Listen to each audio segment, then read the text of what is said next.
Hey folks, Doomed Wizard here.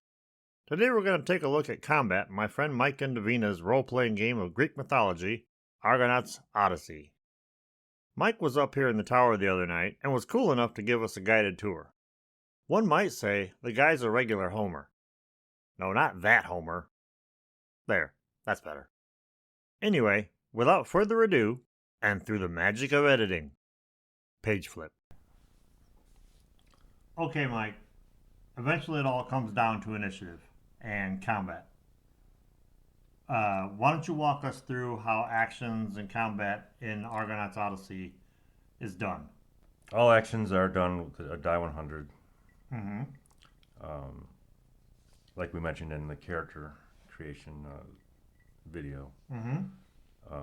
Your ability scores are multiplied by 10 to determine your percentage. Mm-hmm. And then you also have skills, which can be higher than that. Okay. But how it works is you just roll the die 100. Mm-hmm. As long as you roll under your percentage, Yeah. then you succeed. Okay.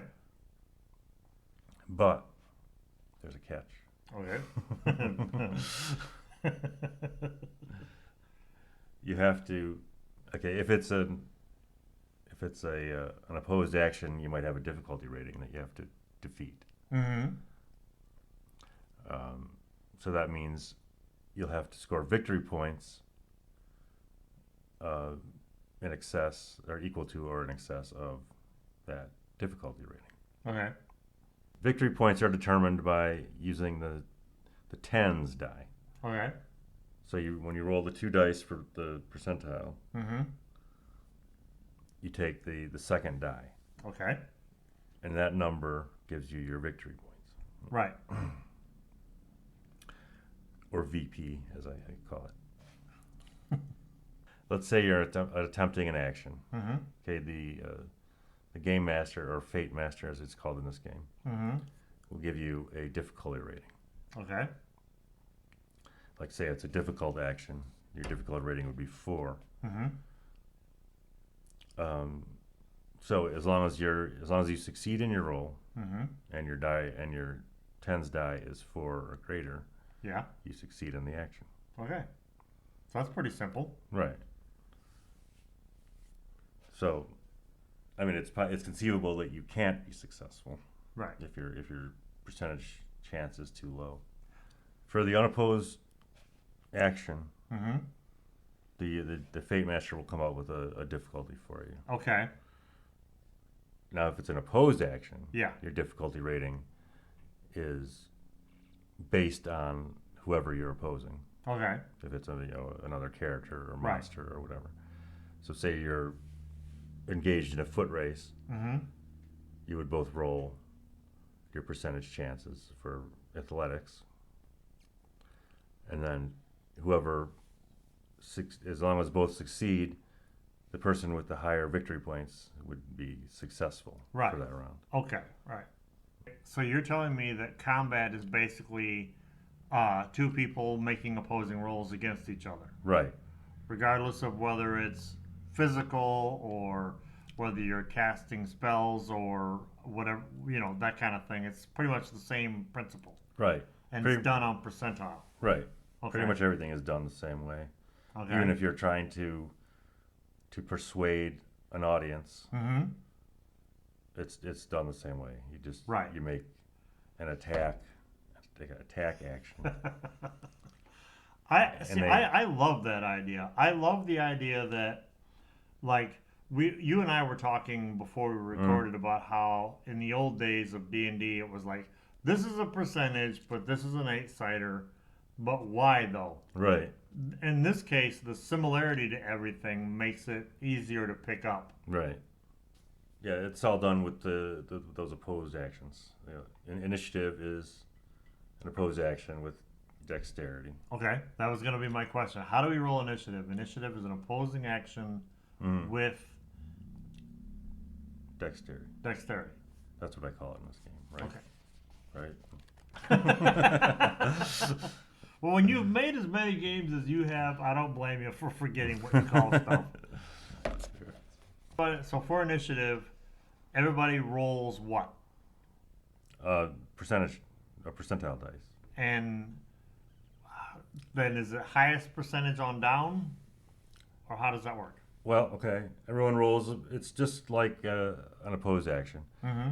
Whoever scores the most victory points goes first. Right. So then it would be highest to lowest. If there was like 7 people on the field of battle, highest to lowest. Right. With a percentage dice. Okay. Right.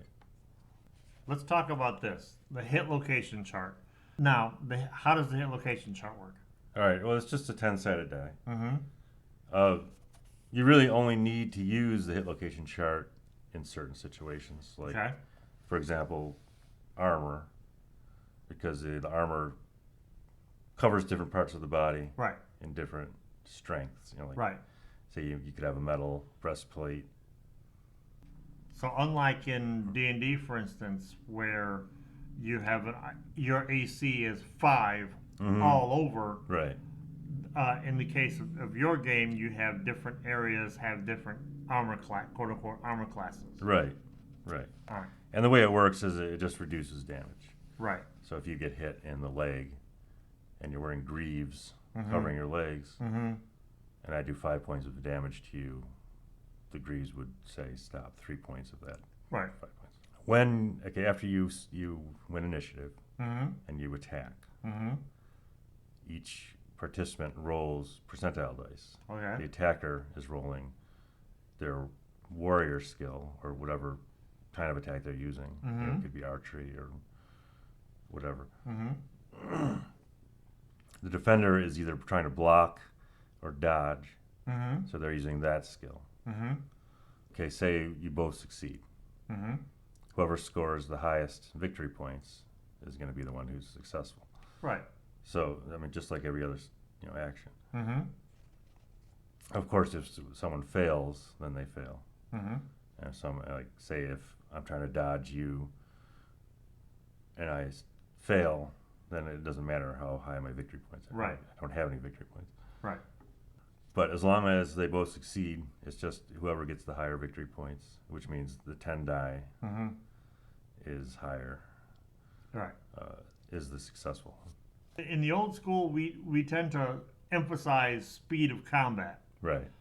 In spite of the fact that you have these options, combat moves really fast in this game. Right. I want to put that out there. Well, one of the reasons is because you don't make a separate damage roll. Right. You know, a lot of games you roll to hit and then you roll damage. Right. In this game, your victory points say, okay, I'm attacking, you're dodging. I'm successful. I score more victory points. However, okay, the victory points are the tens die. So basically, how it works is, however, say if we're both successful, however higher my victory points are than yours is how much damage I do. Right. Plus, okay, weapons have a damage bonus. So if you're using a dagger or a sword or a spear, it'll add to that your victory points. You know how much damage you do. Right. So even if you win, scoring 1 victory point or even 0 victory points, which is possible, you still get that bonus to your damage. So you're still going to be doing some damage. Okay. How does damage work in Argonauts Odyssey? Okay, damage works by something I call injury points, which you gain. Like instead of losing hit points, you gain injury points. So say I hit you for 3 damage, you get 3 injury points. Okay. Now that will lower your arte, which is kind of like the equivalent of hit points, by 3 points. So the next time you're performing a physical action, your arte will be that much lower. Now anguish it's similar because it's just for mental actions. Right. Say.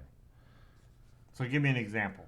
So, for example, you suffer a great loss, or you're facing a horrible dilemma, or you're cursed, or somebody, your friend dies, or something like that happens, you would take some anguish points, usually like 1 to 6 or 1 to 3. Or the number of anguish points you have lowers your psyche trait. So the next time, say you're engaged in a debate or something like that, and you're trying to use your psyche, it'll be considered lower than it would be otherwise. Right. So it's like basically whether it happens in combat or whatever. If you have your ass handed to you, you're not going to be the same person you were yesterday. Right. So some of your stats and abilities are going to be affected by this. Right. Basically, this is a confidence chart. Right. Your confidence is shot, so it's going to affect you later on in the game. Right. So basically, combat in Argonauts Odyssey. You see, I've been pronouncing it right all night, and you haven't said one thing. Combat in Argonauts Odyssey is pretty smooth. It's very simple to learn. You'll within one game session you'll have it down. If that's like a selling point for you on games, again, this is the one. This is worth checking out. I highly recommend this. Not just because this is one of my best friends, but because this is a good game. Mike, why don't you tell us where can you find Argonauts Odyssey? Well, it's available right now on Drive-Thru RPG. You have the book. You have a couple of adventures up there. Yes, the book itself is available as a hardcover or as a PDF. All right, Mike. Once again, thanks for coming up to the tower and spending some time with us. You're welcome. So that about wraps it up for this episode. I hope you enjoyed it. If you did, and you like the channel, why not give the video a thumbs up?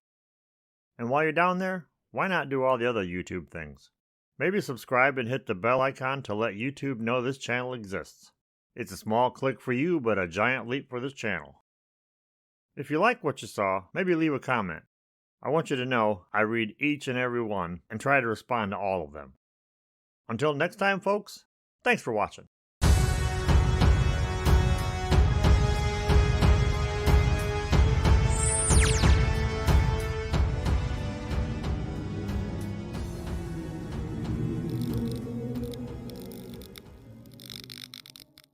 So say you roll. I knew that was gonna happen. Nice reflexes. You made your roll.